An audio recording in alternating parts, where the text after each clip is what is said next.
Dahil nga malamig ang panahon ngayon, magluluto ako ng sopas. Sa aking rice cooker, nagisa na ako dito ng sibuyas at bawang.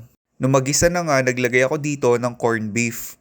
At isinunod ko ng ilagay yung hotdog. Tinakloban ko lang muli ito at papakuluan. Nung kumulo na, naglagay ako dito ng tubig.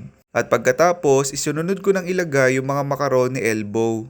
Naglagay na din ako dito ng kalahating Knorr chicken cubes. At naglagay na din ako dito ng paminta. Nung kumulo na ulit, inilagay ko na yung mga gulay. At pagkatapos niyan, hinalo-halo ko ito. Muli ko itong tinakluban upang pakuluan. At nung kumulo na, naglagay ako dito ng evaporated milk. Masarap nga ang sopas kapag madaming gatas. Yung gatas kasi ang nagpapalinamnam sa sabaw ng sopas. Tunay nga na masarap ang mga pagkain ganito tuwing umuulan. Mas maganda nga na kaysa bumili ka sa labas, magluto ka na lang. O ayan, luto na ang aking sopas. Tara, kain tayo.